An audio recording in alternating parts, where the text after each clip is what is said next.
Live है।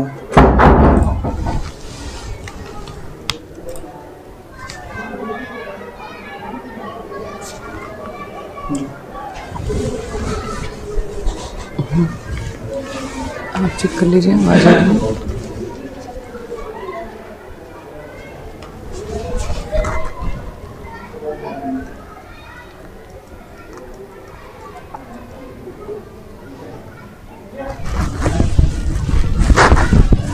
नमस्कार, मैं ऋचा सिंह, सहायक अध्यापिका संविलियन विद्यालय सिहुलिया, सुकरौली, कुशीनगर से आज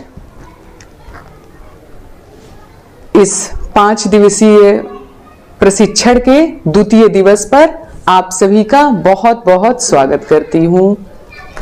राज्य हिंदी संस्थान उत्तर प्रदेश वाराणसी, राज्य शैक्षिक अनुसंधान एवं प्रशिक्षण परिषद उत्तर प्रदेश लखनऊ के तत्वाधान में जिला शिक्षा एवं प्रशिक्षण संस्थान कुशीनगर द्वारा आयोजित हिंदी व्याकरण अवधारणाओं संबंधी इस 5 दिवसीय प्रशिक्षण आप सभी का बहुत बहुत स्वागत, अभिनंदन है। ज्ञान की धुरी है और नई शिक्षा नीति 2020 के आलोक में यह हिंदी भाषा व्याकरण के आवाज चली गई, कुछ तकनीकी वो आ गई क्या? ये नीचे तो चला गया। हेलो, हिंदी व्याकरण अवधारणाओं संबंधी इस 5 दिवसीय आवाज चली गई।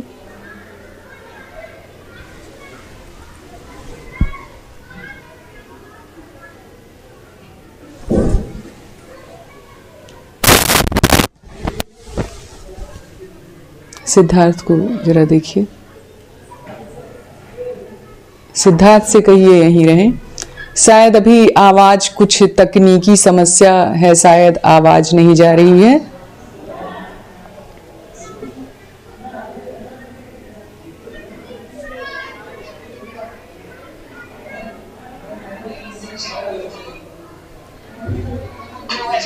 के आलोक में यह हिंदी भाषा व्याकरण के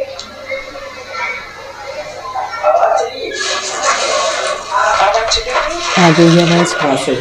कुछ तकनीकी समस्या के कारण एक अवरोध के लिए क्षमा चाहूंगी। 5 दिवसीय प्रशिक्षण के द्वितीय दिवस पे आप सभी का बहुत बहुत स्वागत है। प्रथम दिवस पर भाषा व्याकरण संबंधी इस प्रशिक्षण के प्रथम दिवस पर हमने वर्ण विचार के अंतर्गत स्वर, व्यंजनों को कितने भागों में बांटा गया है उसको हमने देखा। कुछ पिक्चर के माध्यम से उनके भेद को देखा।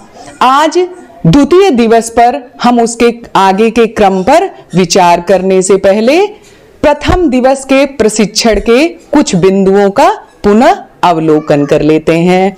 आपके स्क्रीन पर यह व्यंजन का पूरा व्यंजन को किन 3 भागों में विभक्त किया गया है? स्पर्श व्यंजन, अंतस्थ व्यंजन, ऊष्म व्यंजन। यह उच्चारण की सुविधा अनुसार इसको विभाजित किया गया है, जिसको हमने बहुत ही, यह वाक्यंत्र दिख रहा है आपको। इसमें मैं कुछ गतिविधियां आपसे शेयर करना चाहूंगी। प्रथम दिवस पर जो हमने वर्ण विचार के अंतर्गत आप देख रहे होंगे, आपके स्क्रीन पर एक गतिविधि दिख रही है जिसका आप स्क्रीनशॉट ले सकते हैं और बच्चों के साथ इन गतिविधियों को करा सकते हैं। इसमें बच्चों को ह्रस्व स्वर, दीर्घ स्वर, अंतस्थ वर्ण, ऊष्म वर्ण, उनका किस तरह से उच्चारण होता है, इस गतिविधि के माध्यम से हम बच्चों को इसकी समझ बना सकते हैं। नीचे देखिए, भाषा के रूप लिखित और मौखिक। हम सब जानते हैं कि भाषा की अभिव्यक्ति लिखित और मौखिक रूप में होती है। यहाँ देखिए, बच्चों के लिए एक बहुत ही अच्छी गतिविधि है जो हम कक्षा के बच्चों को करा सकते हैं। इसमें कुछ वाक्य दिए हुए हैं जिनको व्याकरण के अनुसार व्यवस्थित करके बच्चों के लिए गतिविधि का ऐसा हम गतिविधि बच्चों के लिए आयोजित कर सकते हैं। आप इसका स्क्रीनशॉट ले सकते हैं। नीचे देखिए, फिर स्पर्श व्यंजन जो 25 हैं उनकी एक माला बना करके यह भी एक गतिविधि है जिसमें हम बच्चों को कह सकते हैं कि इसे क्रम से लगाएं। इसके पश्चात अनुस्वार और अनुनासिक के संदर्भ में भी हम बच्चों को कुछ गतिविधियों से जोड़ सकते हैं। आप देख रहे होंगे स्क्रीन पर कि हम बच्चों को यह गतिविधि करा सकते हैं जिसमें बच्चों को उन शब्दों को अलग अलग करने को कहेंगे जो अनुनासिक और अनुस्वार के अनुसार वह अलग करेंगे। इसमें देखिए, र के विविध रूपों के संदर्भ में उसकी समझ स्थायी रूप से बनाने के लिए बच्चों को हम यह गतिविधि करा सकते हैं। आप इसका स्क्रीनशॉट ले सकते हैं। इसके बाद हम देखते हैं कि संयुक्ताक्षर के संदर्भ में भी बच्चों के लिए एक गतिविधि है जिसको हम बच्चों से करा सकते हैं। ये देखिए, आपकी स्क्रीन पर है। इसे इस तरह की गतिविधियां कराने से समध्वनि संयुक्ताक्षर और बच्चे इसकी स्थायी समझ को बना सकेंगे। आज के इस द्वितीय दिवस के हिंदी भाषा व्याकरण की अवधारणाओं संबंधी प्रशिक्षण में हम शब्द और उसके प्रकार पर चर्चा करेंगे। आप सभी देख पा रहे होंगे, या अगर आप नहीं देख पा रहे होंगे तो मैं यहां कुछ लाइन पढ़ती हूं। राजा ने एक दिन अपने मंत्री से कहा, मुझे अपने लिए एक आदमी की जरूरत है। कोई तुम्हारी निगाह में जचे तो लाना, पर इतना ध्यान रखना कि आदमी अच्छा हो। यह बच्चों को पढ़ाई जाने वाली पाठ्यपुस्तक की ही लाइन है। जब हम उपर्युक्त पंक्तियों को पढ़ते हैं तो हमारे मस्तिष्क में एक चित्र उभरने लगता है। उस दृश्य की कल्पना से आने कुछ दृश्य बनने लगते हैं। जब हम किसी शब्द का, जैसे अगर हम नाम लेते हैं कमल, गेंदा, तो हमारे सामने एक फूल या किसी पक्षी का नाम लेते हैं तो कुछ चित्र उभरने लगते हैं। इसी तरह यहां पर जो मैंने लाइन पढ़ी, उनके दृश्य, उन लाइनों को सुनने के बाद उनके दृश्य कल्पना में आने लगते हैं। परंतु इसी को यदि ऐसे लिख दिया जाए और पढ़ा जाए कि जाए, ने, कए, न, पत्र, हामा, तो कुछ समझ नहीं आएगा। जैसे कि अगर मैंने कहा गेंदा, के मन में एक फूल, शब्द किसे कहते हैं, शब्द को किस प्रकार से समझते हैं, इस बात को स्पष्ट करना चाहते हैं। अतः हम कह सकते हैं कि ध्वनि वर्णों के सार्थक समूह को शब्द कहा जाता है। इसे ऐसे भी समझ सकते हैं, क धन, जब क में अ जुड़ जाता है तब वो क ध्वनि करता है। और जब एक शब्द है कमल, जब हम उसको तोड़ कर देखते हैं तो क में अ जुड़ता है, म में अ जुड़ता है, ल में अ जुड़ता है, तब वो क, म और ल बनता है और एक शब्द बनाता है कमल, जिसका एक सार्थक अर्थ है। इसलिए जब हम कमल का नाम लेते हैं तो आपके मन मस्तिष्क में एक पिक्चर उभरता है। इस तरह हम कह सकते हैं कि ध्वनियों और वर्णों के सार्थक जब अर्थ निकलते हैं, उनके समूह के, उनके मेल के, तभी हम उसको शब्द कहते हैं। जैसे श, धन ए, धन र और अ, शेर। उपर्युक्त शब्द कमल और शेर कई वर्णों से मिलकर बने हैं। इस प्रकार हम कह सकते हैं कि वर्णों के ऐसे समूह जिनका कोई निश्चित अर्थ हो, शब्द कहे जाते हैं। ध्वनियों वर्णों के सार्थक समूह को शब्द कहा जाता है। जैसे इसके बहुत सारे एग्जाम्पल हो सकते हैं, घर, लड़का, देश, सुंदर, बहुत सारे। इन्हें हम दो रूपों में पाते हैं। एक तो इनका अपना रूप है जो बिना किसी मिलावट के है, जिसे प्रकृति या ऐसे शब्द कहते हैं जो प्रकृति या प्रतिपादित कहे जाते हैं। और दूसरा वह जो कारक, लिंग, वचन, पुरुष और काल बताने वाले अंश को आगे पीछे लगाकर बनाया जाता है, जिसे पद कहते हैं। अर्थात वाक्य में प्रयुक्त होने पर शब्द पद कहलाता है। जैसे वाणी, मीठा, बोलो। इन तीनों से एक वाक्य बनता है, मीठी वाणी बोलो। मीठी विशेषण पद, वाणी नाम पद और बोलो क्रियापद है।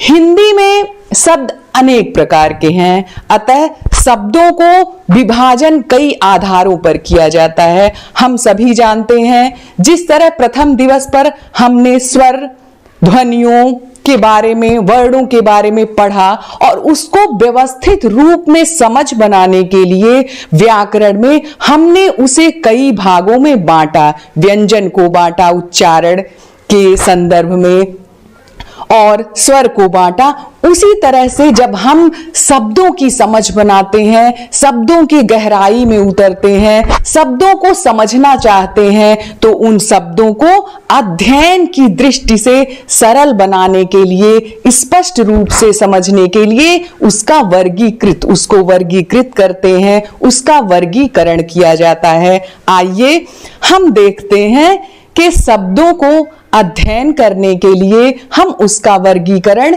किस प्रकार करते हैं। आप स्क्रीन पर देख पा रहे होंगे, हिंदी में शब्द अनेक प्रकार के हैं, अतः शब्दों का विभाजन कई आधारों से किया जाता है। स्रोत या उत्पत्ति के आधार पर आप अपने स्क्रीन पर देख रहे होंगे, आप इसका स्क्रीनशॉट भी ले सकते हैं। स्रोत या उत्पत्ति के आधार पर तत्सम, तद्भव, देशज, विदेशी और मिश्रित या संकर शब्द। उत्पत्ति के शब्दों का इस तरह से वर्गीकरण किया गया है। सर्वप्रथम इसमें तत्सम शब्द है। हम जानते हैं कि जब हम किसी चीज का वर्गीकरण करके उस दिशा में बढ़ते हैं तो उसके प्रति समझ बनाना और बच्चों तक पहुंचाना वो बहुत ही सरल हो जाता है। और जब हम इस तरह की बच्चों को समझ बनाते हैं तो उसके प्रयोग में बच्चे सजग हो जाते हैं और भाषा को एक व्यवस्थित के समान। तत्सम को इस तरह से भी समझ सकते हैं कि संस्कृत के वे शब्द जो हिंदी में बिना किसी परिवर्तन के ग्रहण किए गए हैं तथा उनमें कोई ध्वनि परिवर्तन भी नहीं हुआ है, तत्सम कहे जाते हैं। जैसे प्रकाश, ऋषि, पत्र, सूर्य, वायु आदि। तत्सम शब्दों को आप अपने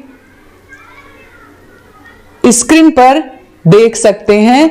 यहां तत्सम शब्द दिए हुए हैं, माता, पिता, अज्ञान, अंधकार, इसके साथ ही गति, शत्रु, विशेष, कृपा, तृण, सृष्टि, ये सभी शब्द तत्सम शब्द हैं।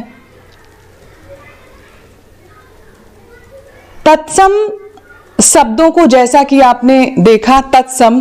दूसरा जो इसका वर्गीकृत किया गया है, तद्भव। आइए हम जानते हैं कि तद्भव शब्द ऐसे शब्द जो संस्कृत और प्राकृत से विकृत होकर हिंदी में आए हुए हैं, उन्हें तद्भव कहे जाते हैं। उन्हें हम तद्भव शब्द के तौर पे जानते हैं। तद्भव शब्द दो शब्दों से मिलकर बना है, तत् धन भव। इसका अर्थ है उससे उत्पन्न, अर्थात किससे उत्पन्न? संस्कृत से उत्पन्न। यह शब्द संस्कृत में सीधे न आकर पाली, प्राकृतिक और अपभ्रंश से होते हुए हिंदी में आए हैं। इसके लिए एक लंबी यात्रा तय करनी पड़ी है। इनमें कुछ व्यवहारिकताएं जुड़ गईं, तभी तद्भव शब्द संस्कृत से आए हैं। परंतु कुछ शब्द देश काल के प्रभाव से ऐसे ही विकृत हो गए हैं कि उनके मूल रूप का पता नहीं चल पाता है, लेकिन वह सामान्य जन में और सभी लोगों में प्रयोग किए जाते हैं। फलतः तद्भव शब्द दो प्रकार के होते हैं। हमने देखा तद्भव शब्द भी दो प्रकार के हैं, एक जो संस्कृत से आने वाले, सीधे संस्कृत से आने वाले, और दूसरे सीधे प्राकृत से आने वाले। हम कुछ उदाहरण के माध्यम से इनको समझने का प्रयास करते हैं। आप देख सकते हैं कि स्क्रीन पर भी दिखाई दे रहा है, और हम यहां देखते हैं कि तद्भव शब्द जो हैं वह कुछ शब्द संस्कृत से आए हुए हैं और कुछ प्राकृत से। जैसे अग्नि का तद्भव आग, पुष्प का फूल, चतुर्थ का चौथा, मयूर का मोर, नव का नौ। यहां पर जो प्राकृत शब्द से आने वाले शब्द हैं उनको भी दिया गया है, संस्कृत, प्राकृत और तद्भव शब्द। इस प्रकार हम यह भी कह सकते हैं कि वैसे शब्द जो तत्सम से विकास करके बने हैं और कई रूपों में उनके तत्सम के समान दिखाई देते हैं, उन्हें तद्भव कहते हैं। जैसे ओष्ठ से ओठ या होठ, पानीय से पानी, श्रेष्ठ से सेठ, कर्म से काम। अब इसका जो तीसरा भेद था उसके तरफ देशज शब्द। आइए अब जानते हैं। ये आप स्रोत की उत्पत्ति से तत्सम, तद्भव के बाद देशज शब्द। कुछ ऐसे शब्द हैं जिनके मूल का पता नहीं लगता है कि उनकी उत्पत्ति कैसे हुई। ये शब्द आम जनमानस से आए हुए हैं, इसलिए इन्हें देशज अर्थात देश से उत्पन्न शब्द कहा जाता है। जैसे गाड़ी, पगड़ी, लोटा, जूता, रोड़ा, पैसा। ये शब्द कैसे शब्द हैं? देशज शब्द हैं। देशज शब्द का अर्थ है देश में उत्पन्न अथवा बोलचाल की भाषा से उत्पन्न हुए शब्द। ये ऐसे शब्द हैं जिनका विकास स्थानीय स्तर पर होता है। स्थानीय स्तर पे यह प्रयोग किए जाते हैं और धीरे धीरे यह इतने प्रचलित हो जाते हैं कि इनको अन्य शब्दों की तरह ही रख लिया जाता है इनके प्रयोग के साथ, और इनको स्रोत या उत्पत्ति के आधार पर जो वर्गीकरण हुआ है उसमें भी इन देशज शब्दों को स्थान दे दिया गया है। देशज शब्दों को इस तरह से समझ सकते हैं कि यह जो शब्द हमारे जन सामान्य की बोलचाल से उत्पन्न होकर उन्हें देशज शब्द कहे जाते हैं, वह एक अधिक संख्या में लोगों द्वारा प्रयोग किए जाने लगते हैं, लिखित रूप में भी और मौखिक रूप में। देशज शब्द के बारे में हेमचंद्र जी ने कहा है, हेमचंद्र जी ने इन्हें देसी कहा है, जिनकी उत्पत्ति व्याकरण के नियमों से नहीं हुई है। जॉन बीन्स ने देशज शब्दों को अन्यार्य स्रोत से संबंध माना है। इनका एक तालिका, देशज शब्दों की एक तालिका मैं आप लोगों के साथ साझा करना चाहूंगी, जिसमें ऐसे देशज शब्दों को समाहित किया गया है। आप देख रहे होंगे कि यहाँ पर कई देशज शब्दों का लोटा, रोड़ा, इन शब्दों को रखा गया है। यह सभी देशज शब्द हैं। आइए अब उसके आगे हम जानते हैं विदेशी शब्दों को। विदेशी शब्द, ये शब्द हिंदी में विदेशी भाषा से आए हैं। विदेशी भाषाओं से हिंदी भाषा में आए शब्दों को विदेशी शब्द कहते हैं। इनमें फारसी, अरबी, तुर्की, अंग्रेजी, पुर्तगाली और फ्रांसीसी भाषाएं मुख्य हैं। अरबी भाषा और तुर्की के शब्दों को हिंदी ने अपने उच्चारण के अनुरूप या अपभ्रंश रूप में ढाल लिया है। जैसे क, ख, ग, फ जैसे नुक्तेदार उच्चारण और लिखावट को हिंदी में साधारणतः बेनुक्तेदार उच्चारित किया और लिखा जाता है। जैसे कीमत शब्द जो है कीमत, यह अरबी से आया है, लेकिन इसका उच्चारण है कीमत, लेकिन हम इसको कीमत हिंदी में बोलते हैं। इसी तरह से बहुत सारे शब्द हैं जो विदेशी शब्दों के वर्ग में आते हैं। इसके आगे हम देख लेते हैं शब्दों के वर्गीकरण में। शब्दों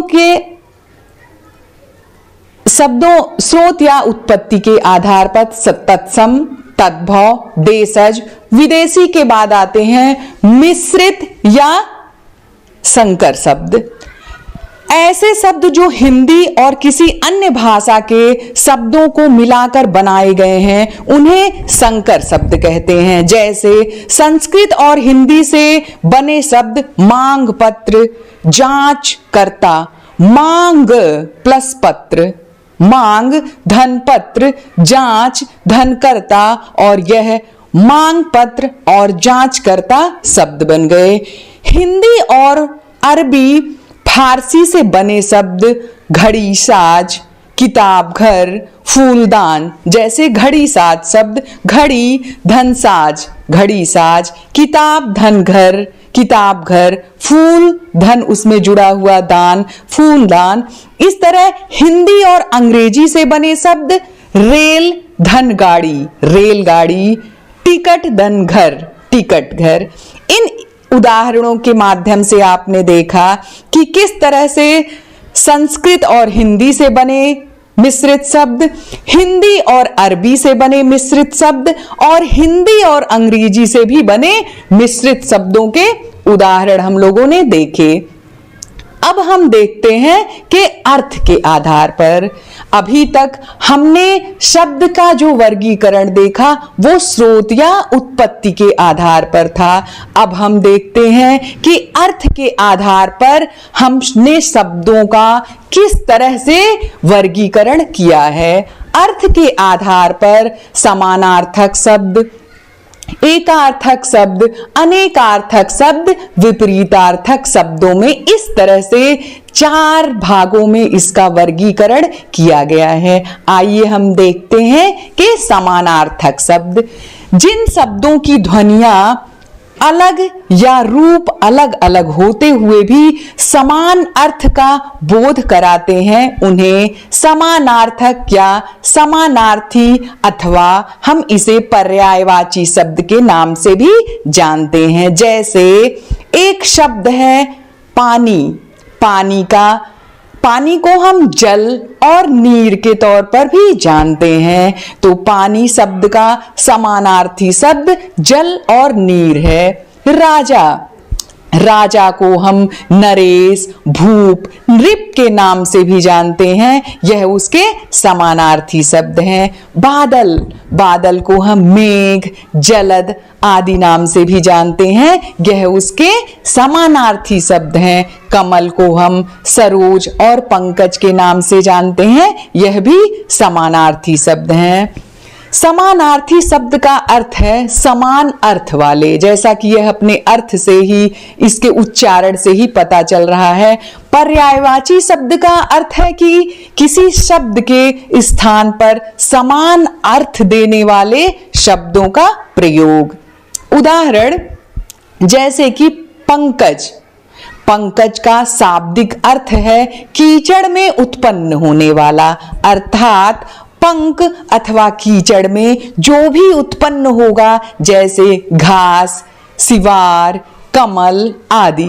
किंतु पंकज शब्द योगरूढ़ होकर कमल के अर्थ में ग्राह्य हो जाता है। जब हम पंकज का नाम लेते हैं तो हम कमल के फूल का ही समझ बनाते हैं। अतः हम यहाँ शाब्दिक अर्थ का ग्रहण न करके पंकज को कमल के पर्यायवाची शब्द या समानार्थक शब्द के रूप में ग्रहण करते हैं।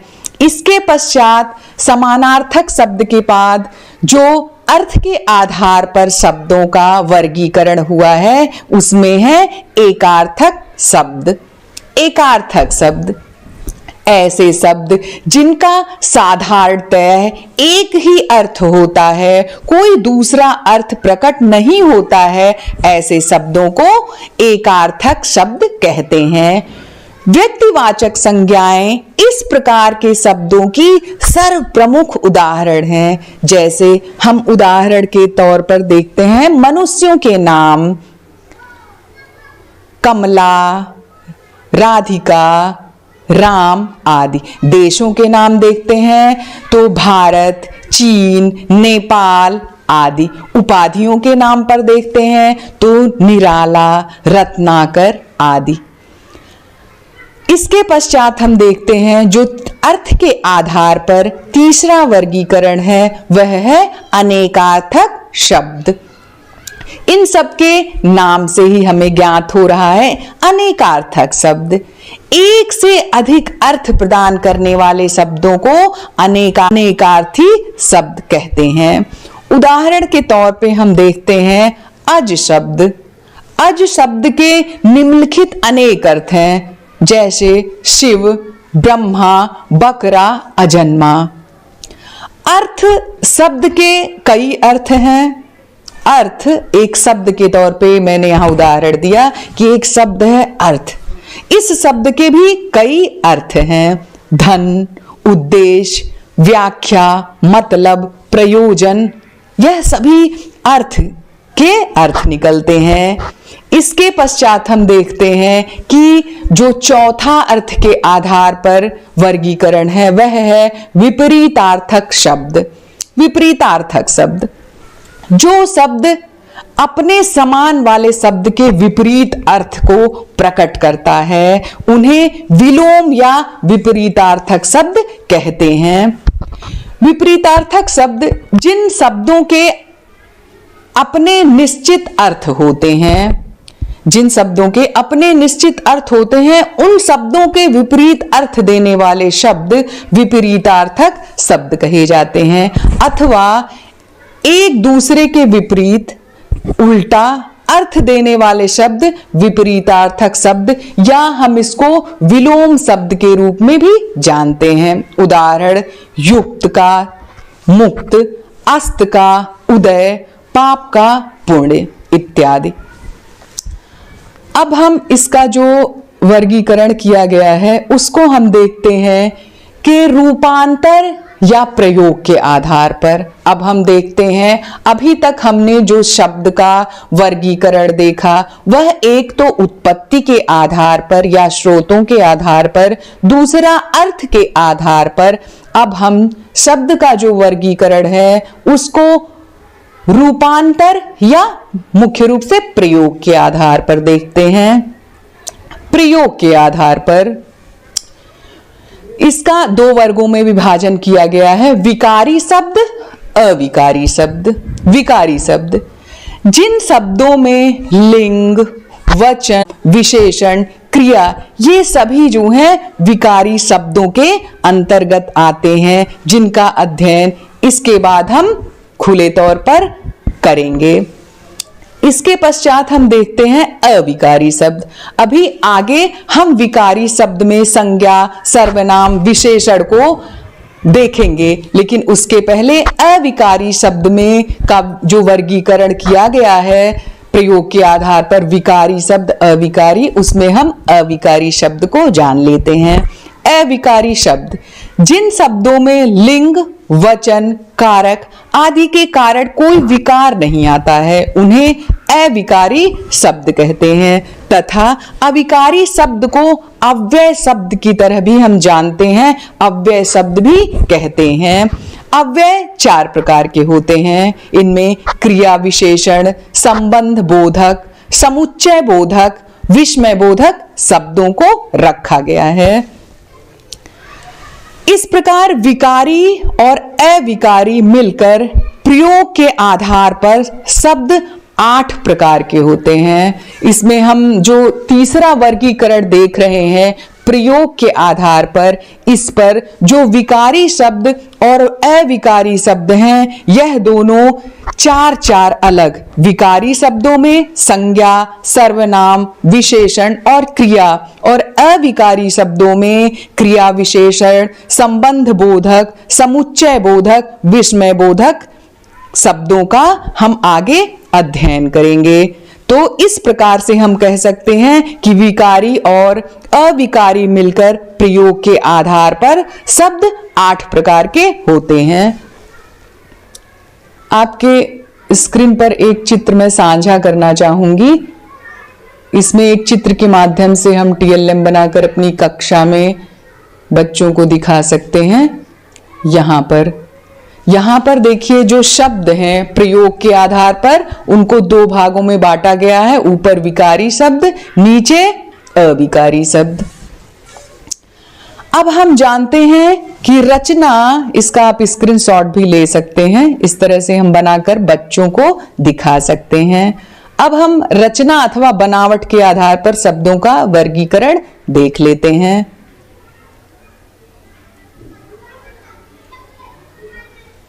यहां हम देखते हैं, हमने प्रयोग के आधार पर देख लिया, अर्थ के आधार पर देख लिया, उत्पत्ति के आधार पर देख लिया। अब हम रचना अथवा बनावट के आधार पर शब्दों का वर्गीकरण देखते हैं। रचना अथवा बनावट के आधार पर रूढ़ शब्द, यौगिक शब्द और योग रूढ़ शब्द, इन 3 वर्गों में शब्द का विभाजन किया गया है बनावट के, रचना के आधार पर। रूढ़ शब्द, आइए जानते हैं रूढ़ शब्द। इसमें हम प्रायः ऐसे मूल शब्दों का प्रयोग करते हैं जिनका खंड न हो सके, जिनका विच्छेदन ना हो सके, इन्हें टुकड़े करने पर इनका कोई अर्थ ना निकले, इन्हें रूढ़ शब्द कहा जाता है। जिन शब्दों को तोड़ने पर उनका कोई अर्थ नहीं निकलता, इसलिए उनका खंड नहीं किया जा सकता, उनका विच्छेदन नहीं किया जा सकता है, उन्हें हम रूढ़ शब्द के समूह में, वर्ग में रखते हैं।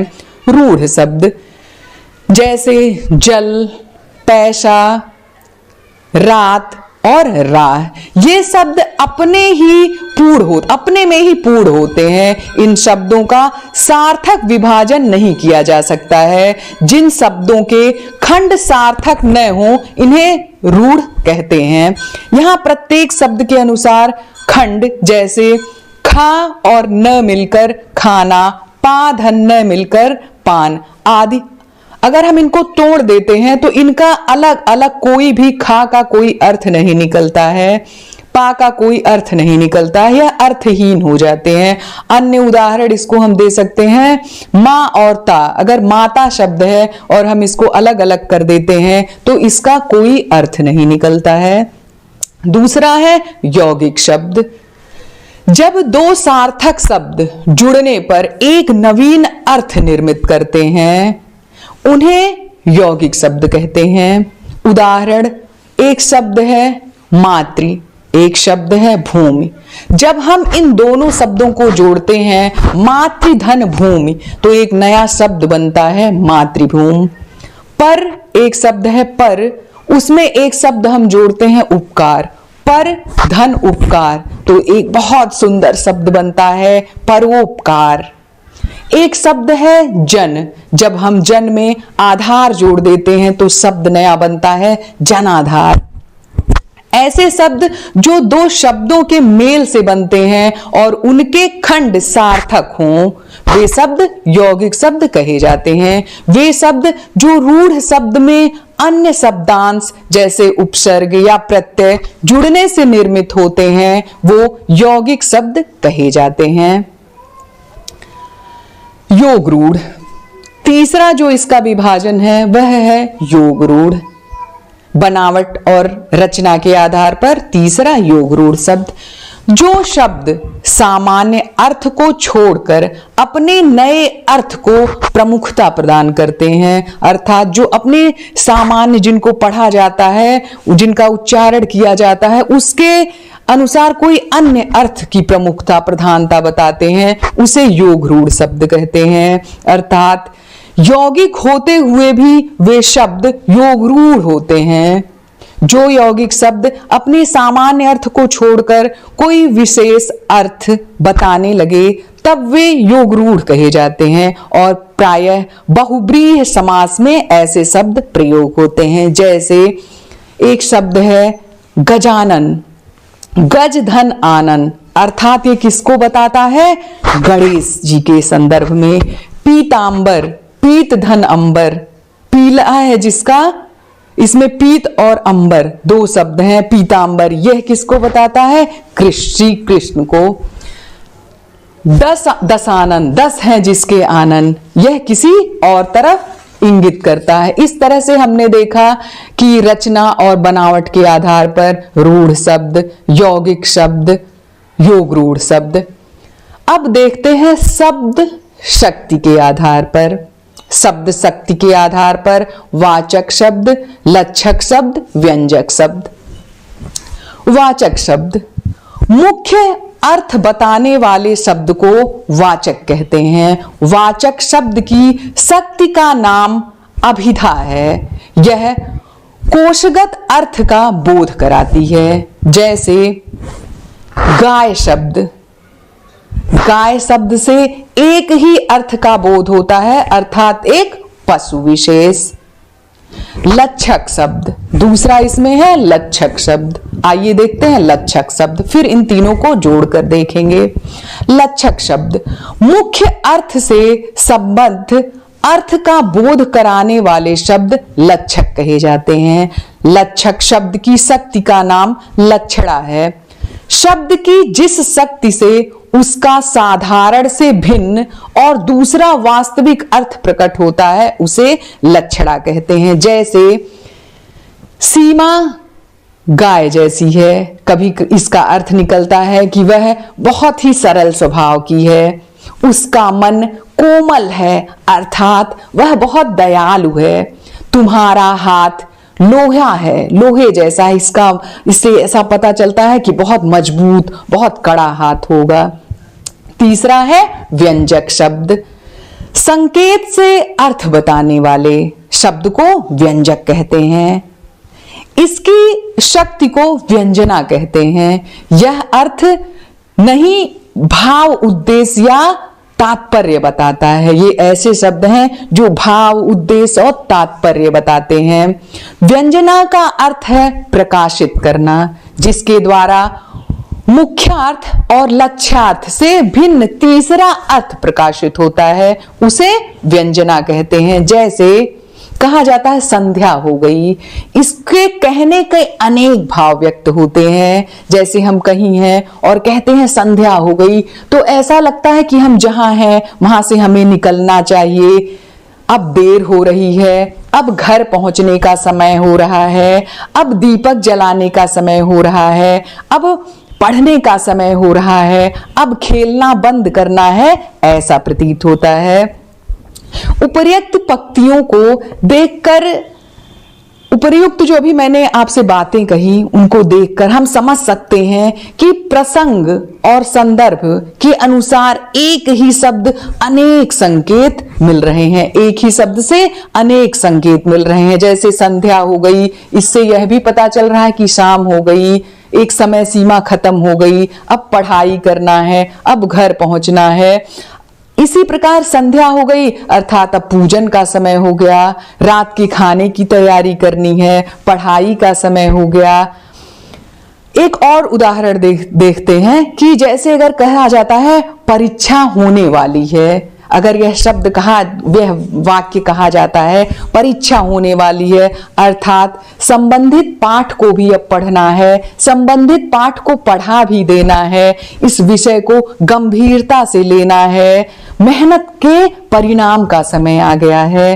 तो हमने देखा कि शब्द शक्ति के आधार शब्दों का, आइए फिर से शब्दों का वर्गीकरण देख लेते हैं। स्रोत या उत्पत्ति के आधार पर तत्सम, तद्भव, देशज, विदेशी और मिश्रित या संकर शब्द।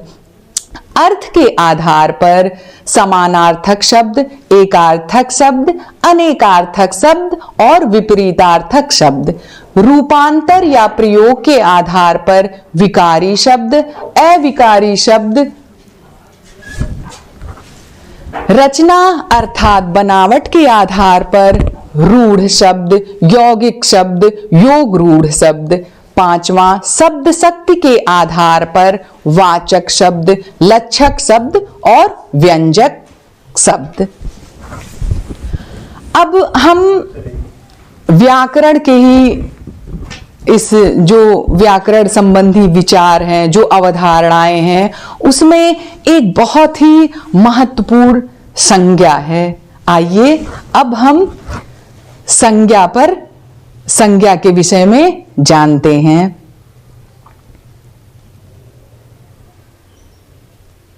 आपकी स्क्रीन पर कुछ लाइन मैं आपके साथ साझा करना चाहूंगी। अब संज्ञा की अवधारणा को लेकर, इसको स्पष्ट करने के लिए, इसकी एक स्पष्ट समझ बनाने के लिए, इसके भेद को बताने के लिए हम सबके बीच में, आप सबके बीच में मैं आमंत्रित करना चाहूंगी डॉक्टर नईमुद्दीन अंसारी जी को, जो आकर के आगे संज्ञा की अवधारणा पर आपके साथ चर्चा करेंगे। स्वागत है सर।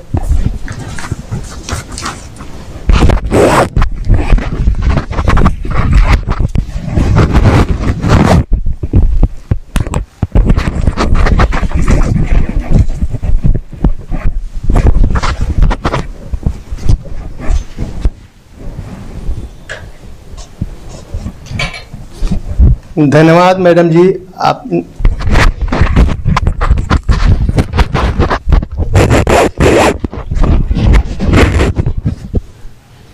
आपने विस्तृत चर्चा की व्याकरण से संबंधित। अब मैं डॉक्टर नईमुद्दीन अंसारी हिंदी व्याकरण की अवधारणाओं की समझ विकसित करने हेतु 5 दिवसीय ऑनलाइन प्रशिक्षण में आप सभी का हार्दिक स्वागत, अभिनंदन।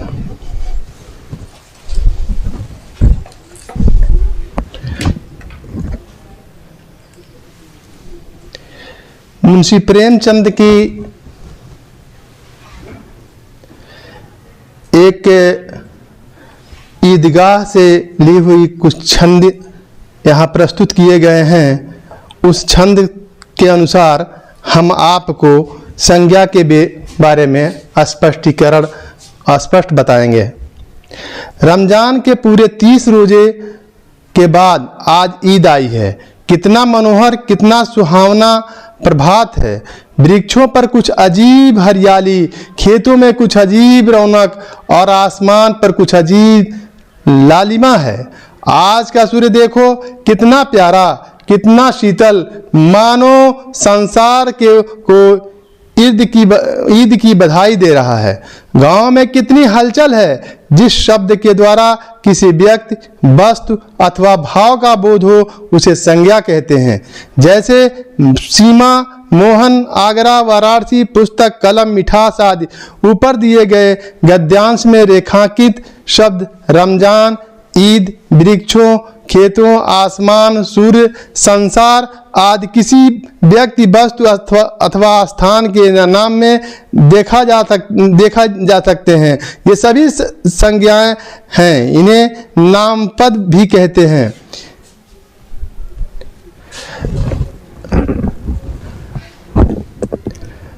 जिन शब्द के द्वारा किसी व्यक्ति, वस्तु, स्थान अथवा भाव का बोध हो उसे संज्ञा कहते हैं। जैसे सीमा, मोहन, आगरा, वाराणसी, पुस्तक, कलम, मिठास आदि आदि।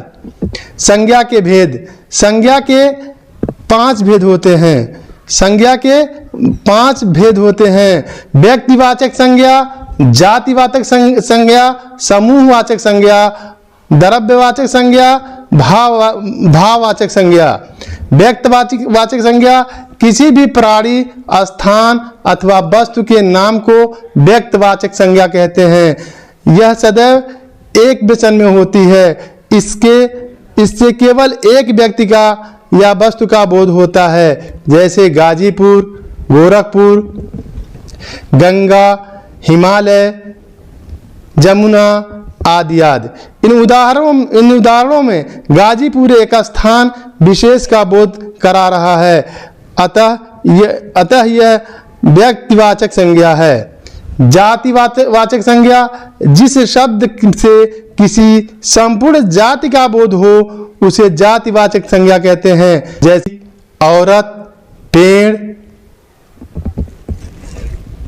महिला, पहाड़ आदि। समूहवाचक संज्ञा जिस शब्दों से किसी समुदाय अथवा समूह का बोध होता हो, जो समूहवाचक संज्ञा कहते हैं, जैसे अंगूर, अंगूर का गुच्छा, भीड़, छात्रगण, झुंड, जत्था, टुकड़ी, दल, टोली, पार्टी आदि आदि। द्रव्यवाचक संज्ञा जो शब्द किसी द्रव्य पदार्थ या धातु का बोध कराते हैं उन्हें द्रव्यवाचक संज्ञा कहते हैं, जैसे सोना, चांदी, हीरा, जवाहरात, दूध, अनाज, तेल आदि आदि।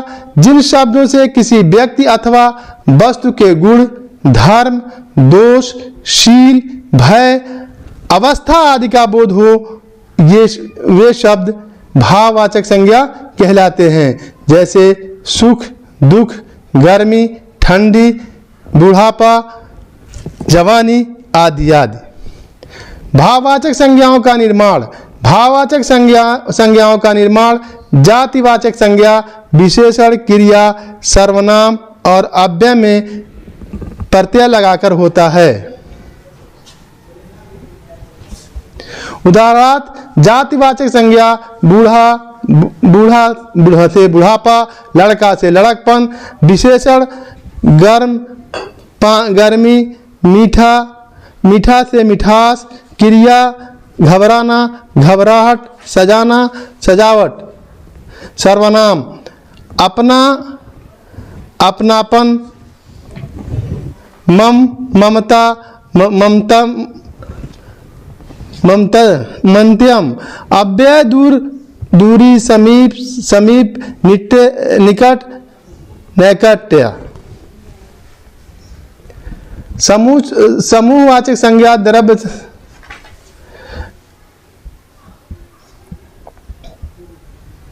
भाववाचक संज्ञाओं का निर्माण जातिवाचक संज्ञा, विशेषण, क्रिया, सर्वनाम और अव्यय में प्रत्यय लगाकर होता है। उदाहरणार्थ जातिवाचक संज्ञा बूढ़ा, बुढ़ापा, लड़का से लड़कपन। विशेषण गर्म से गर्मी, मीठा से मिठास। क्रिया घबराना, घबराना से घबराहट, सजाना से सजावट। सर्वनाम अपना, अपनापन, ममता, ममत्य। अव्यय दूरी, समीप, निकट, नैकट्य। सर्वनाम ये एक अनुच्छेद है शाप मुक्ति पाठ का। दीक्षा के पाठ 6 का शाप मुक्ति से एक अनुच्छेद लिया गया है। जैसे मैं चुपचाप बैठा डॉक्टर प्रभाव की ओर देख रहा था।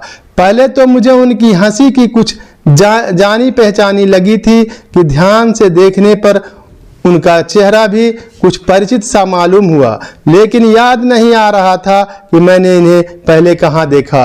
ये एक दादी माँ थी इस कहानी में जिन्होंने इस वाक्य को कहा, और उस वाक्य में सर्वनाम विदित है। जो शब्द संज्ञा के स्थान पर प्रयोग किए जाते हैं उन्हें सर्वनाम कहते हैं। ऊपर दिए गए वाक्यों में उनकी, उनका, इन्हें शब्द प्रभात के नाम के स्थान पर प्रयोग किया गया है। डॉक्टर प्रभात के नाम पर उनका, उन्हें, इन्हें शब्द का जो प्रयोग किया गया है ये सभी क्या है? सर्वनाम है। अर्थात जो शब्द संज्ञा के स्थान पर बोला जाए, जो शब्द संज्ञा के स्थान पर प्रयोग किया जाए उन्हें हम सर्वनाम कहते हैं। सर्वनाम के भेद। व्यक्तिवाचक, निजवाचक, निश्चयवाचक और अनिश्चयवाचक और प्रश्नवाचक। अब व्यक्तिवाचक में उत्तम मैं, मध्यम तुम आते हैं। उत्तम पुरुष अर्थात मैं, मध्यम पुरुष अर्थात तुम, अन्य पुरुष अर्थात वह आदि। उत्तम पुरुष, मध्यम पुरुष में पाठक, लेखक और श्रोता को छोड़कर अन्य लोग आते हैं। इस प्रकार 3 भेद होते हैं। उत्तम नंबर 1 उत्तम पुरुष, मध्यम पुरुष, अन्य पुरुष। उत्तम पुरुष जो सर्वनाम हम अपने लिए प्रयोग करते हैं उन्हें उत्तम पुरुष कहते हैं, जैसे मैं, हम, मेरा, मेरी, हमें, मुझे, हमारा आदि। मध्यम पुरुष सुनने वाले के लिए हम जिस सर्वनाम का प्रयोग करते हैं उन्हें मध्यम पुरुष कहते हैं, जैसे तू, तुम, तुझे, तेरा, तुम्हारी, आपका, तुम्हारा आदि। अन्य पुरुष बोलने वाले तथा सुनने वाले व्यक्ति के अतिरिक्त किसी दूसरे व्यक्ति के लिए जिस सर्वनाम का प्रयोग होता है उन्हें अन्य पुरुष कहते हैं। वे, वह, उसका, उसकी, उसने, उसे आदि। निजवाचक सर्वनाम जो सर्वनाम स्वयं अपने के लिए प्रयोग किया जाता है उसे निजवाचक सर्वनाम कहते हैं, जैसे आप, स्वयं, स्वतः, अपने आप, खुद आदि। निश्चयवाचक सर्वनाम वह सर्वनाम जो पास या दूर किसी वस्तु की ओर संकेत करते हैं उन्हें निश्चयवाचक सर्वनाम कहते हैं, जैसे यह, उसे, ये इत्यादि। अनिश्चयवाचक सर्वनाम जिस सर्वनामक शब्दों से किसी वस्तु, व्यक्ति या घटना आदि से संबंध प्रकट होता है उसे संबंधवाचक सर्वनाम कहते हैं, जैसे जो, जिसे, जब जिसकी थी उसे मिल गई, जिसकी लाठी उसकी भैंस। प्रश्नवाचक नाम कहते हैं, जैसे कौन, किसका, किसे, किसने इत्यादि। यह कलम किसकी है? बहुवचन तू मध्यम पुरुष, एक वचन बहुवचन, वह अन्य पुरुष एक वचन बहुवचन, यह निश्चयवाचक एक वचन बहुवचन। कर्ता ने, मैं, हम, मैंने, हमने, मैं, हम लोग।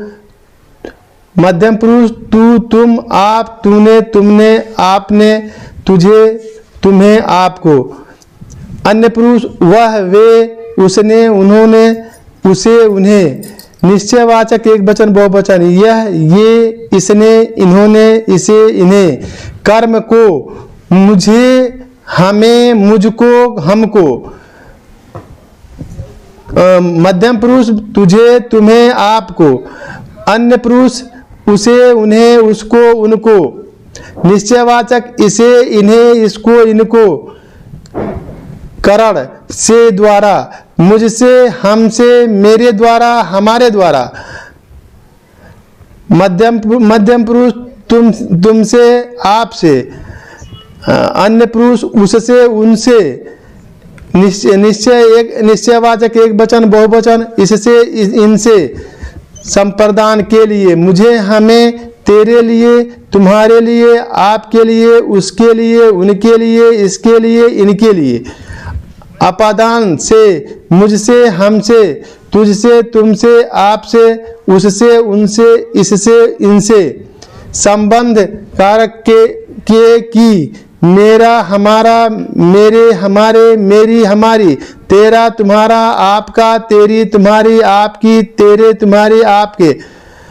अन्य पुरुष में उसका, उनका, उसकी, उनकी, उसके, उनके। निश्चयवाचक एक वचन में इसका, इनका, इसकी, इनकी, इसके, इनके। अधिकरण में, पर। मुझसे, उत्तम पुरुष में मुझसे, हम में, मुझ पर, हम पर। मध्यम पुरुष तुझ में, तुम में, आप। उसमें, उनमें, उस पर, उन पर। इसमें, इनमें, इस पर, इन पर। विशेषण मैडम को लीजिए।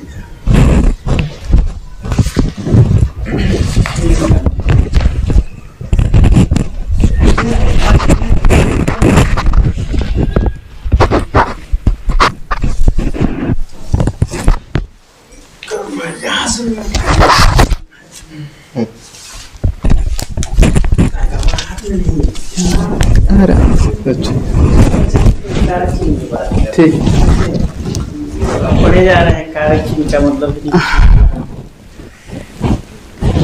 अभी आपने संज्ञा और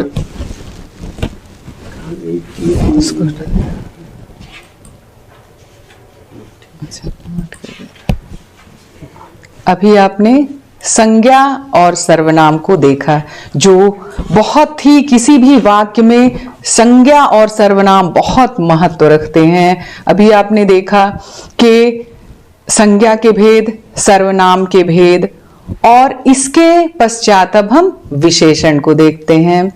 विशेषण, विशेषण में सभी को रुचि होती है, क्योंकि अभी हम जब विशेषण को देखेंगे, हर व्यक्ति को विशेषण में बहुत ही रुचि होती है। अभी कुछ लाइनें आपके स्क्रीन पर दिख रही होंगी, उसको मैं पढ़ती हूं। नव गति नव लय ताल छंद नव, नव लय नव गति ताल छंद नव, नवल कंठ नव जलद मंद्र रव, नव नभ के नव विहग वृंद को, नव पर नौ स्वर दे, वर दे वीणा वादिनी वर दे। यह पंक्तियां सभी की प्रिय हैं। यह हमारी ही हिंदी की किताब की कुछ पंक्तियां हैं, और उनको यहाँ लेने के पीछे एक ही कारण है कि हम चर्चा कर रहे हैं विशेषण पर।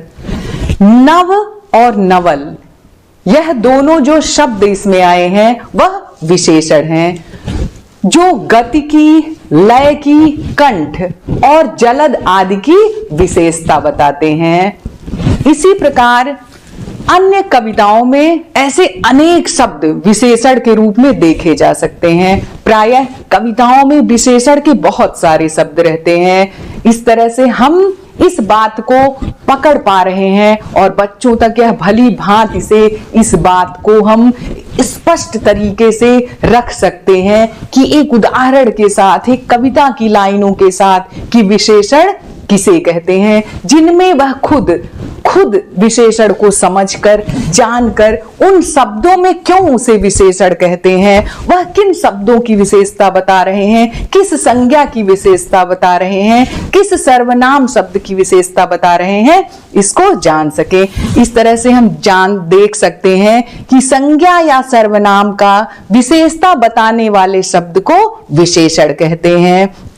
जैसे काला घोड़ा, ठंडा पानी, पानी कैसा है, ठंडा है, ठंडा शब्द पानी की विशेषता बता रहा है। गर्म पानी, यहाँ पानी गर्म है, कैसा है, गर्म है, यह उसकी विशेषता बता रहा है। लाल फूल, फूल कैसा है, लाल है, यह शब्द उस फूल की विशेषता बता रहा है। काला घोड़ा, घोड़ा कैसा है, काला है, यह घोड़े की विशेषता बता रहा है। जैसा हमने देखा कि संज्ञा, सर्वनाम, शब्द, व्यंजन, सब जब हमने उसका अध्ययन किया गहनता के साथ, तो हमने पाया कि अध्ययन की दृष्टि से हम उसको अच्छे से समझ सके, उसका वर्गीकरण किया गया है। उसी तरह से विशेषण का भी वर्गीकरण किया गया है। आप स्क्रीन पर देख पा रहे होंगे कि विशेषण के निम्नलिखित प्रकार हैं। विशेषण गुणवाचक विशेषण, संख्यावाचक विशेषण, परिणाम बोधक और सार्वनामिक। इसमें विशेषण को मुख्य रूप से प्रथम चरण में 4 भागों में विभक्त किया गया है, जिसमें गुणवाचक, संख्यावाचक, परिमाण बोधक और सार्वनामिक। यहाँ पर संख्यावाचक विशेषण को पुनः 2 भागों में बांटा गया है, निश्चित संख्यावाचक, अनिश्चित संख्यावाचक। और परिमाण बोधक को पुनः 2 भागों में बांटा गया है, निश्चित परिमाण बोधक और अनिश्चित परिमाण बोधक। संख्यावाचक विशेषण को दो भागों में बांटा गया, निश्चित संख्यावाचक और अनिश्चित संख्यावाचक, जिसमें निश्चित संख्यावाचक को पुनः 5 भागों में बांटा गया है, जो आपकी स्क्रीन पर दिख रहा है। आप चाहें तो इसका स्क्रीनशॉट भी ले सकते हैं। निश्चय संख्यावाचक को पुनः 5 वर्गों में विभाजित किया गया है, जिसमें गणनावाचक, क्रमवाचक, आवृत्तिवाचक, समूहवाचक, प्रत्येक वाचक, इन क्रमों में रखा गया है। आइए अब हम जानते हैं कि इनमें क्या विशेषता है जिसके कारण इन विशेषण का वर्गीकरण किया गया है। गुणवाचक विशेषण पहले हम देखते हैं कि गुणवाचक विशेषण, जैसा कि हमने देखा कि संज्ञा या सर्वनाम की विशेषता बताने वाले शब्दों को विशेषण कहते हैं। इसमें गुणवाचक विशेषण को देखते हैं। जिस शब्द से संज्ञा अथवा सर्वनाम के गुण, दशा, रंग, आकार, स्वभाव, स्थिति, काल आदि का पता चले उसे गुणवाचक विशेषण कहते हैं। जैसे गाय भूरी है, पेड़ हरा है, हाथी बहुत बड़ा है। हमने किस पर बात की? गुणवाचक विशेषण पर। इसमें आपको स्पष्ट हो रहा होगा उदाहरण से कि गुणवाचक विशेषण किसे कहते हैं। जिस शब्द से संज्ञा अथवा सर्वनाम के गुण, दशा, रंग, आकार, स्वभाव, स्थिति, काल आदि का पता चलता है उसे गुणवाचक विशेषण कहते हैं। संख्यावाचक विशेषण, संख्यावाचक विशेषण को देख लेते हैं। संख्यावाचक विशेषण संज्ञा या सर्वनाम की संख्या का बोध कराने वाले, जैसा कि यह संख्यावाचक, इसको जो नाम दिया गया है उसी से पता चलता है। संज्ञा या सर्वनाम की संख्या का बोध कराने वाले विशेषण को संख्यावाचक विशेषण कहते हैं। जैसे विद्यालय में आम के 5 पेड़ हैं। कितने पेड़ हैं? 5 पेड़ हैं। तालाब में 3 बत्तखें तैर रही हैं। प्रांगण में 4 बच्चे खेल रहे हैं। इसमें हमने देखा संख्यावाचक विशेषण भी 2 प्रकार के होते हैं। संख्यावाचक विशेषण आप स्क्रीन पर देख पा रहे होंगे कि इनको 2 वर्गों में विभक्त किया गया है, निश्चित संख्यावाचक और अनिश्चित संख्यावाचक।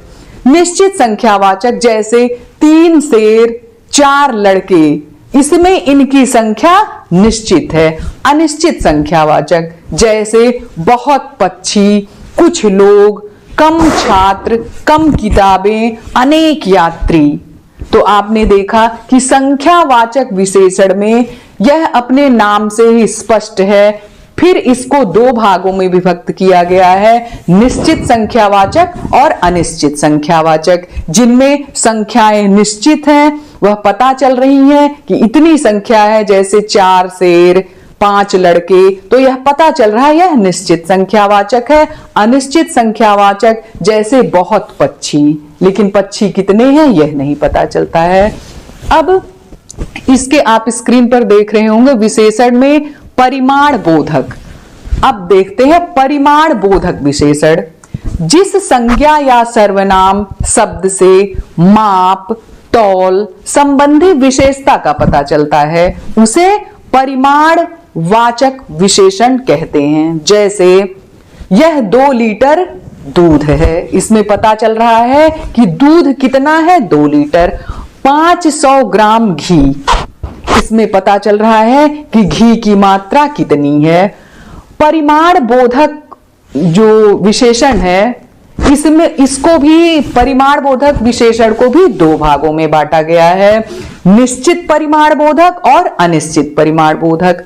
जैसे 2 किलो आम, 5 मीटर कपड़ा, 3 लीटर तेल, यह क्या है? निश्चित परिमाण का बोध करा रहा है। यह निश्चित परिमाण बोधक विशेषण है। दूसरा अनिश्चित परिमाण बोधक विशेषक। अनिश्चित परिमाण बोधक में जिसमें यह मात्रा का हमें स्पष्ट ज्ञान नहीं होता, जैसे थोड़ा दूध, कुछ कपड़े, इतना सामान, लेकिन कितना, उसके परिमाण का बोध स्पष्ट नहीं हो रहा है, उसे हम अनिश्चित परिमाण बोधक कहते हैं। इसके बाद हम देख रहे हैं कि गुणवाचक विशेषण, संख्यावाचक विशेषण, परिमाण बोधक विशेषण के बाद सार्वनामिक विशेषण। सार्वनामिक विशेषण जो सर्वनाम संज्ञा के पहले प्रयुक्त होकर विशेषता को व्यक्त करते हैं उन्हें सार्वनामिक विशेषण कहते हैं। जैसे वह लड़की आम खाती है, उस चित्र को देखें। इसके बाद हम देख रहे हैं कि यह आप विशेषण के सभी जितने भी भाग में विशेषण का वर्गीकरण जिस तरह से किया गया है वो आप देख पा रहे हैं। अब हम बच्चों को अगर एक गतिविधि कराना चाहें, ये मैं अभी आपके स्क्रीन पर एक गतिविधि विशेषण से संबंधित दिखाना चाहूंगी। ये आप देख पा रहे होंगे, इसका आप स्क्रीनशॉट भी ले सकते हैं। यह एक गतिविधि है जिसको हम बच्चों के साथ करा सकते हैं, जिससे बच्चों को स्पष्ट तरीके से जो विशेषण का वर्गीकरण है उसके संबंध में बच्चों को एक समझ बन जाएगी। आप इसका स्क्रीनशॉट ले सकते हैं। आप देख रहे हैं इसमें बच्चों को गतिविधियों में काफी बच्चे रुचि लेते हैं और गतिविधियों के माध्यम से ही हम किसी विषय पर बच्चों को रोचकता के साथ स्पष्ट समझ बनाने के साथ साथ हम उनके व्यवहार में भी वो चीजें देख सकते हैं।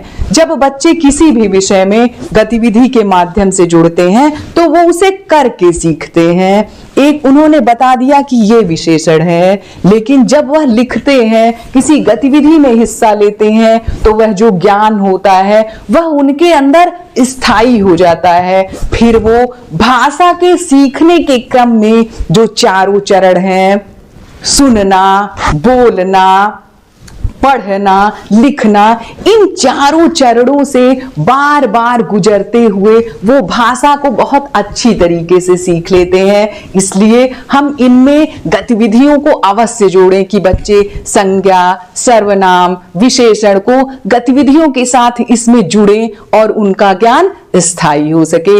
यह आप देख पा रहे हैं कि एक विद्यालय के परिसर से ही इस गतिविधि को जोड़ा गया है, जिसमें एक विज्ञान कक्ष है और कक्षा 6, कक्षा 7, कक्षा 8 में आम के पेड़ों द्वारा इस गतिविधि को जोड़ा गया है। इसके नीचे आप इसका स्क्रीनशॉट ले सकते हैं एक विचार के लिए। इसमें आप नई गतिविधियां भी बना सकते हैं, बच्चों के लिए नई गतिविधियों को जोड़ सकते हैं। जैसे आप देख रहे हैं कि इस गतिविधि में एक विद्यालय के प्रांगण को लिया गया है। जब हम बच्चों से ऐसी गतिविधियों को कराते हैं जो उनके आसपास के वातावरण से, उनके जीवन से जुड़ी होती हैं, तो हमारे बच्चे उन गतिविधियों में बहुत तन्मयता के साथ जुड़ते हैं। उनको लगता है कि यह तो हमारे आसपास की ही गतिविधियां हैं, यह भाव विचार तो हमारे आसपास के ही हैं। इसलिए विशेषण ज्ञान संबंधी और बोध कराने के लिए यह बहुत ही सुंदर गतिविधि है। इसमें इस चित्र के बाद देखिए अध्यापक कुछ प्रश्न बच्चों से पूछते हैं और उस प्रश्नों का जो उत्तर है वो विशेषण है, लेकिन वो कैसा विशेषण है? गुणवाचक है, संख्यावाचक है, परिमाण बोधक है, सार्वनामिक है। इससे बच्चे उनका उत्तर देते हुए उनमें अंतर स्पष्ट कर पाएंगे, तर्क कर पाएंगे कि क्यों यह गुणवाचक है। उनकी परिभाषा जानने के बाद, सैद्धांतिक रूप से जानने के बाद, जब हम उस सिद्धांत को उनके व्यवहार में लाते हैं, तभी हम वास्तविक रूप में बच्चों को उन अवधारणाओं का बोध करा पाते हैं। उन अवधारणाओं की समझ के प्रति हम शिक्षक भी निश्चिंत हो पाते हैं कि हाँ, हमने जो बच्चों को पढ़ाया वह हमारे बच्चों ने भली भांति सीख लिया है। अब उनकी कार्यविधि में, उनकी गतिविधियों में वह दिखाई दे रहा है। आप देख सकते हैं इसमें गुणवाचक, संख्यावाचक और परिमाण बोधक सार्वनामिक विशेषण दिख रहे हैं जो बच्चे इस पर स्पष्ट हो सकेंगे और वह अपने उत्तरों के साथ उन्हें जोड़ पाएंगे कि हमने जो उत्तर दिया है वह किस तरह से उसकी आम के पेड़ की, उसकी संख्या की, वह कितने हैं, उसका भार कितना है, किस तरह से ये चीजें उसकी विशेषता बता रही हैं। इन गतिविधियों के बाद हम कुछ अन्य शब्दों को भी विशेषण के संदर्भ में कुछ अन्य महत्वपूर्ण शब्द प्रयोग होते हैं जिनको हम जान लेते हैं। विशेष, जिन संज्ञा या सर्वनाम शब्दों की विशेषता बताई जाती है उन्हें विशेष कहा जाता है। प्रविशेषण, कुछ विशेषण के भी विशेषण होते हैं जिन्हें प्रविशेषण कहते हैं। जैसे राम बहुत तेज विद्यार्थी है, इसमें तेज विशेषण है और उसकी विशेषता भी बता रहा है बहुत। तेज खुद विशेषण है और फिर उसकी विशेषता बता रहा है बहुत, तो यह प्रविशेषण है। संख्यावाचक एवं परिमाण बोधक विशेषण में अंतर, हमने अभी देखा कि संख्यावाचक एवं परिमाण बोधक विशेषण है। अब इसमें अंतर को स्पष्ट कर लेते हैं। संख्यावाचक विशेषण के द्वारा किसी वस्तु की गिनती का ज्ञान होता है, जैसे 15 बच्चे, 2 महीना, महीने के दिन। परंतु परिमाण बोधक विशेषण वस्तुओं की माप तौल का ज्ञान कराते हैं, जैसे 4 लीटर दूध, 2 मीटर कपड़ा। इस तरह से संक्षेप में कोई भी ऐसी वस्तु जो गिनी नहीं जा सके संख्यावाचक कहलाती है। जो गिनी जा सके वह संख्यावाचक कही जाती है। हम कह सकते हैं कि कोई भी ऐसी वस्तु जो गिनी जा सके संख्यावाचक कहलाती है और कोई भी ऐसी वस्तु जिसे नापा या तौला जा सके उसे परिमाण बोधक विशेषण कहा जाता है। जैसे बहुत आदमी और बहुत दूध, इसमें बहुत दूध परिमाण बता रहा है और बहुत आदमी संख्या का बोध करा रहा है। विशेषण विशेष संबंध, आइए विशेषण और विशेषिका संबंध जानते हैं। किसी भी वाक्य में विशेषण का प्रयोग 2 प्रकार से किया जाता है। पहला है विशेष से पहले और दूसरा विशेष के बाद। जो विशेषण विशेष के पूर्व आते हैं उन्हें विशेष विशेषण या सामान्य विशेषण कहते हैं। जैसे मोहन चंचल बालक है। जो विशेषण विशेष को क्रिया के बीच में आते हैं, जो विशेषण विशेष और क्रिया के बीच में आते हैं उन्हें विधेय विशेषण कहते हैं। जैसे मेरा कुत्ता काला है। विशेषण के लिंग, वचन आदि, विशेष के लिंग वचन आदि के अनुरूप होते हैं। विशेषण के लिंग वचन आदि के, विशेष के लिंग वचन आदि के अनुरूप होते हैं, चाहे विशेषण विशेष के पहले आए या बाद में आए। जैसे अच्छे लड़के पढ़ते हैं, राधा भली लड़की है। आप इन जो बातें कही जा रही हैं उसको उदाहरण से जोड़कर देख सकते हैं। यदि एक ही विशेषण के अनेक विशेष्य हैं, यदि एक ही विशेषण के अनेक विशेष्य हैं तो विशेषण के लिंग और वचन समीप वाले विशेष्य के लिंग वचन के अनुरूप होंगे। यह ध्यान देने योग्य बात है। जैसे नए पुरुष और नारियां, नई धोती और कुर्ता। हिंदी के सभी विशेषण दोनों लिंगों में समान रूप से बने रहते हैं। केवल आकारांत विशेषण स्त्रीलिंग में ईकारांत और बहुवचन में एकारांत हो जाता है। उदाहरण के तौर पे आकारांत अच्छा, ईकारांत अच्छी, एकारांत अच्छे। इन शब्दों के विभेद को आप आकारांत, ईकारांत, एकारांत उदाहरण को अच्छा, अच्छी, अच्छे उदाहरण से आप देख सकते हैं। हमने शब्दों के प्रकार, संज्ञा, सर्वनाम और विशेषण को देखा। अब हम आगे उपसर्ग और प्रत्यय पर चर्चा करेंगे। उपसर्ग और प्रत्यय शब्दों के बहुत ही महत्वपूर्ण हिस्से हैं। उपसर्गों के जुड़ने से पद का अर्थ बदल जाता है। यथा हार शब्द का अपना एक अर्थ है, परंतु जब इसमें प्र उपसर्ग लगता है तो शब्द बनता है प्रहार। आपने गौर किया, हार शब्द का अपना एक अर्थ है, जब इसमें प्र उपसर्ग लग जाता है तो शब्द बनता है प्रहार और उसका अर्थ होता है मारना। आपने देखा, प्र उपसर्ग लगने से जो पहले मूल शब्द था हार, उसका अर्थ बदल गया। इसी प्रकार आ उपसर्ग लगने पर शब्द उपसर्ग लग गया तो वह नया शब्द बन गया आहार, जिसका अर्थ है भोजन। हमने देखा शब्द एक है हार, उसमें एक प्रत्यय लगा प्र, जिसका अर्थ हो गया प्रहार, और दूसरा प्रत्यय लगा, दूसरा उपसर्ग लगा आ। अब इसी प्रकार देखा कि आ उपसर्ग लगने पर वह शब्द क्या बन गया? आहार, जिसका अर्थ हो गया भोजन।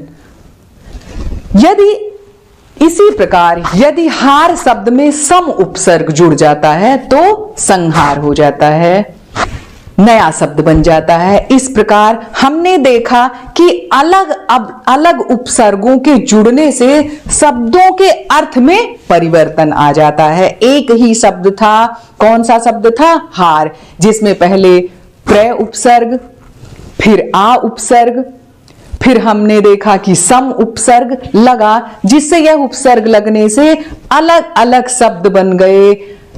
प्रहार बन गया, आहार बन गया और संहार बन गया, जिनके अर्थ बदल गए।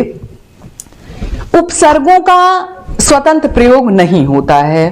उपसर्ग उस शब्दांश को कहते हैं जो किसी शब्द के पहले लगकर उसका विशेष अर्थ प्रकट करते हैं। जैसे एक शब्द है पुत्री, पुत्री में जब सु उपसर्ग लग जाता है तो वह सुपुत्री हो जाता है।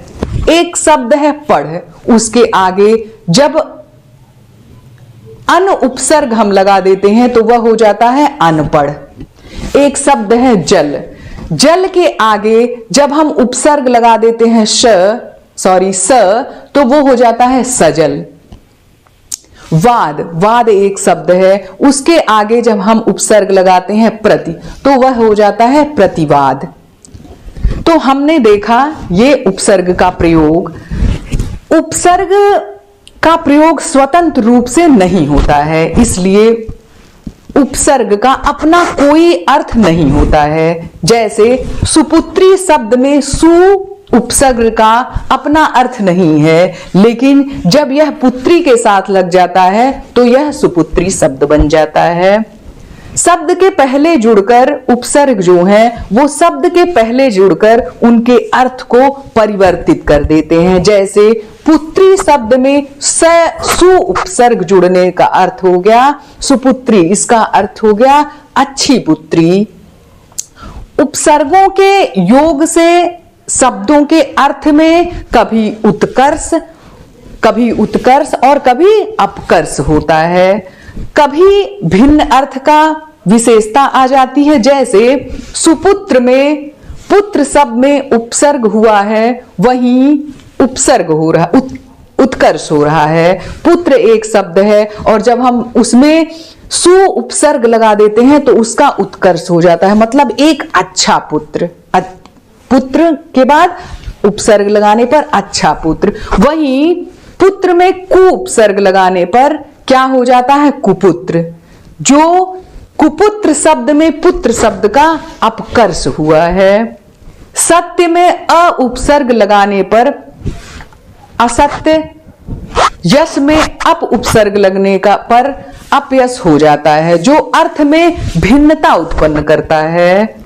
कुछ उपसर्ग मूल शब्द का विलोम बनाते हैं, जैसे जय में परा लगा दें तो पराजय, उपयोगी शब्द में अनु उपसर्ग लगा दें तो अनुपयोगी बन जाता है। उपर्युक्त उदाहरण में जय शब्द का अर्थ है जीत, परंतु उसमें जब हम परा उपसर्ग लगा देते हैं तो जय का विपरीत अर्थ हो जाता है, पराजय हो जाता है। उपसर्ग शब्द निर्माण में बड़ा ही सहायक होता है। उपसर्ग का शब्दों के निर्माण में बहुत ही महत्व है। एक ही मूल शब्द विभिन्न उपसर्गों के योग से विभिन्न अर्थ प्रकट करता है। जैसे अभी हमने प्रारंभ में देखा कि हमने एक शब्द लिया था हार, और उसमें हमने प्र उपसर्ग, आ उपसर्ग और सम उपसर्ग जोड़ा, तो क्रमशः किस तरह से प्रहार, आहार और संहार शब्द बन गए। हार में प्र जोड़ा तो प्रहार, हार में आ उपसर्ग जोड़ा तो आहार, और हार में सम उपसर्ग जोड़ा तो संहार, यानी एक अलग शब्द बन गया। तो हमने देखा कि उपसर्ग लगने से किस तरह मूल शब्द के अर्थों में परिवर्तन हो रहा है। कुछ उपसर्ग मूल अर्थ को और प्रगाढ़ बना देते हैं, जैसे शुद्ध एक शब्द है शुद्ध, जब उसमें वी हम उपसर्ग जोड़ देते हैं तो वो हो जाता है विशुद्ध। परि को अगर हम भ्रमण में जोड़ते हैं तो हो जाता है परिभ्रमण। उपसर्गों की सहायता से बहुत से नए शब्दों का निर्माण भी होता है, जिससे शब्दावली में वृद्धि होती है। जैसे सुदूर, सुयस, सुडौल, सुजान आदि आपने देखा सु उपसर्ग लगाने से जो मूल शब्द है उससे अलग अलग नए शब्द बन रहे हैं। इस तरह हिंदी भाषा में 3 प्रकार के उपसर्ग प्रयोग किए जाते हैं। हमने जैसे आगे शब्दों के निर्माण में देखा कि जो शब्दों की उत्पत्ति के आधार पर जो हमने देखा था, उसमें हमने देखा संस्कृत से, प्राकृतिक से, विदेशी शब्दों, अन्य डिवीजन देखा, वर्गीकरण। उसी तरह हम उपसर्ग में भी देखेंगे कि हिंदी भाषा में 3 प्रकार के उपसर्ग का भी प्रयोग किए जाते हैं, जिसमें संस्कृत उपसर्ग, हिंदी उपसर्ग और विदेशी उपसर्ग हैं। आइए इन तीनों के विभेद को हम देखते हैं। स्क्रीन पे मैं आपके साथ कुछ साझा कर रही हूं, एक चार्ट साझा कर रही हूं, जिसको आप देख सकते हैं कि यह संस्कृत उपसर्ग हैं। आप इनका स्क्रीनशॉट भी ले सकते हैं। इसमें आप देखिए कि संस्कृत उपसर्गों को किस प्रकार जोड़ करके और नए नए शब्द बनाए गए हैं। इसमें उपसर्ग प्र, परा, अप, सम, अनु, अव, वी, आ आदि बहुत से आपको उपसर्ग दिख रहे होंगे, अर्थ उनके दिख रहे होंगे और शब्द रूप दिख रहे होंगे। आप इनको देख सकते हैं कि किस तरह एक ही उपसर्ग, अगर हम चलिए उदाहरण के तौर पे आपके स्क्रीन पर जो चार्ट दिख रहा है, इसमें हम एक उपसर्ग को लेते हैं प्र को, जो संस्कृत उपसर्ग है। इसको जोड़कर प्रकाश, प्रचार, प्रबल, प्रभु, प्रख्यात, प्रयास आदि जैसे शब्द बनाए गए हैं। इसके पश्चात जैसे कि हमने बताया कि उपसर्ग का हमने देखा, उपसर्ग के 3 भेद हैं, संस्कृत उपसर्ग, हिंदी उपसर्ग और विदेशी उपसर्ग। अभी ऊपर के चार्ट में हमने संस्कृत उपसर्ग को देखा, अब हम हिंदी उपसर्ग को देखते हैं। आप इसका स्क्रीनशॉट ले सकते हैं। यह हिंदी उपसर्ग का चार्ट है। इसमें हम दिख रहे, स्क्रीन पर दिख रहे चार्ट से पहले एक उपसर्ग को लेते हैं, हिंदी उपसर्ग को अ को। आप देख रहे हैं ए को जोड़ करके जो नए नए शब्द बनाए गए हैं, अजान, अगाध, अमोल, अथाह, अलग आदि शब्द। आप स्क्रीन पर बहुत सारे उपसर्ग दिख रहे हैं और इनके अर्थ दिख रहे हैं। साथ ही इन उपसर्गों के प्रयोग से जो शब्द बनाए गए हैं उनको भी आप देख पा रहे होंगे। अब हम देखते हैं विदेशी उपसर्ग। हमने देखा कि बहुत सारे ऐसे विदेशी शब्द हैं जिनका प्रयोग अभी हमने देखा उत्पत्ति के आधार पर, जो शब्दों का वर्गीकरण था उसमें भी इसका प्रयोग था। अब हम उपसर्ग के संदर्भ में देखते हैं। आपको स्क्रीन पर दिख रहा होगा विदेशी उपसर्ग, संस्कृत उपसर्ग, हिंदी उपसर्ग और विदेशी उपसर्ग। इसमें एक उदाहरण मैं ले रही हूं अल उपसर्ग विदेशी उपसर्ग है, जिससे नए शब्द जो बनाए गए हैं वो हैं अलबत्ता, अलगरज। आप स्क्रीन पर देख पा रहे होंगे। यह आपकी स्क्रीन पर उपसर्गों को रखा गया है। अब आगे हम प्रत्यय को भी जान लेते हैं। प्रत्यय, जो शब्दांश शब्द के अंत में लगकर नए शब्द बनाते हैं उन्हें प्रत्यय कहा जाता है। जैसे हमने देखा शब्द के प्रारंभ में जो लग रहे थे वो उपसर्ग थे। अब हम शब्द के पीछे जो लग रहे हैं शब्दांश शब्द के अंत में लगकर नए शब्द बनाते हैं उन्हें प्रत्यय कहते हैं। जैसे एक शब्द है दास, जब हम इसमें ता एक प्रत्यय है उसे जोड़ देते हैं तो नया शब्द बनता है दासता। एक शब्द है चुनाव, जिसमें अगर हम देखते हैं तो चुन के पीछे एक प्रत्यय लगा है आओ और नए शब्द का निर्माण कर रहा है चुनाव। प्रत्यय उपसर्गों की तरह अविकारी शब्दांश हैं जो शब्दों के बाद में जोड़े जाते हैं। संज्ञा सर्वनाम पदों के साथ में, को, से आदि प्रत्ययों का प्रयोग होता है, इसलिए इन्हें विभक्ति प्रत्यय भी कहते हैं। आइए अब हम कुछ प्रत्यय को भी देख लेते हैं। आप अपने स्क्रीन पर कुछ प्रत्यय के उदाहरण देख लें। प्रत्यय के प्रयोग किस तरह से होते हैं। संज्ञा से प्रत्यय प्रायः अलग रहा करते हैं, जैसे राम ने, मोनू की, लड़कों में।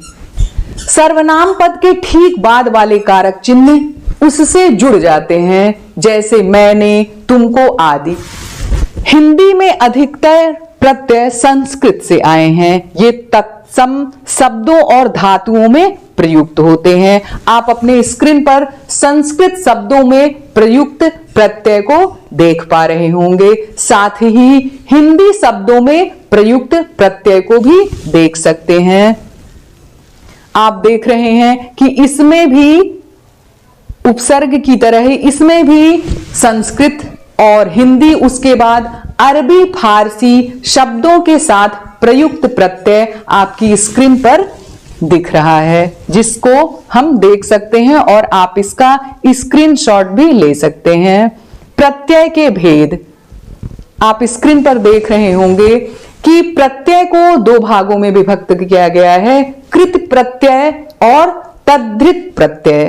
कृत प्रत्यय क्रिया या धातु के अंत में प्रयुक्त होने वाले प्रत्ययों को कृत प्रत्यय कहते हैं और इनके मेल से बने शब्द को कृदंत कहते हैं। यह प्रत्यय क्रिया या धातु को नया रूप देते हैं। इनसे संज्ञा और विशेषण बनते हैं, जैसे पढ़ में ना जोड़ने पर पढ़ना, तैर में आंख जोड़ने पर तैराक, रेत में ई जोड़ने पर रेती। तद्धित प्रत्यय संज्ञा सर्वनाम और विशेषण के अंत में लगने वाले प्रत्यय को तद्धित प्रत्यय कहते हैं और इनके मेल से बने शब्द को तद्धितांत कहते हैं। जैसे मानव एक बहुत ही अच्छा शब्द है और जब हम उसमें ता जोड़ते हैं तो उससे भी अच्छा शब्द बनकर आता है। जैसा कि हम कहते हैं हमारी भाषा सिर्फ अभिव्यक्ति नहीं अनुभूति भी है, तो जब हम एक मानव शब्द में ता जोड़ देते हैं तो एक बहुत ही अच्छा शब्द बनता है मानवता। तो यह मानवता शब्द तद्धित प्रत्यय का उदाहरण है। कृत प्रत्यय क्रिया धातु के अंत में लगता है, जबकि तद्धित प्रत्यय संज्ञा सर्वनाम और विशेषण के अंत में लगता है। कृत और तद्धित प्रत्यय में यही मूल अंतर है कि उपसर्ग की तरह तद्धित प्रत्यय भी तीन स्रोतों संस्कृत, हिंदी और विदेश से आकर हिंदी शब्दों की रचना में सहायक सिद्ध हुए हैं। इस तरह हमने हिंदी व्याकरण, भाषा व्याकरण की अवधारणा संबंधी इस 5 दिवसीय प्रशिक्षण के आज द्वितीय दिवस पर शब्दों के भेद को देखा, उसके वर्गीकरण को देखा। उसके साथ हमने संज्ञा, सर्वनाम, विशेषण, उपसर्ग और प्रत्यय को देखा और उसकी प्रति हमने स्पष्ट समझ बनाई। साथ ही हमने कुछ गतिविधियां भी साझा की आपके साथ, जिसको आप अपने विद्यालय में हम बच्चों से साझा करके उनको स्पष्ट समझ बनाकर इसका व्यवहार में, उनके जब समझ बनाने के बाद व्यवहार में दे करके हम उनके इस ज्ञान को, इस समझ को स्थायित्व प्रदान कर सकते हैं। आज के इस द्वितीय दिवस के प्रशिक्षण में आप सभी ने भाग लिया और आज के संज्ञा, सर्वनाम, विशेषण, उपसर्ग, प्रत्यय शब्दों के प्रकार को हम लोगों ने चर्चा के माध्यम से देखा, सुना, समझा। उसके परिभाषाएं, उसके उदाहरण के साथ आप सबके सामने साझा किया गया। आप सभी का बहुत बहुत धन्यवाद करते हुए अब आज यह द्वितीय दिवस का आज का सत्र समाप्त होता है और आप अपनी सुविधा अनुसार YouTube सेशन को छोड़ सकते हैं। आप सभी लोगों का मैं ऋचा सिंह आज के इस प्रशिक्षण में भाग लेने के लिए, सहभाग करने के लिए बहुत बहुत धन्यवाद देती हूँ। साथ ही मुझे पूर्ण विश्वास है कि हम सभी जिन उद्देश्यों को लेकर के इस तरह के प्रशिक्षण में जुड़ रहे हैं, अपने विद्यालयों में जा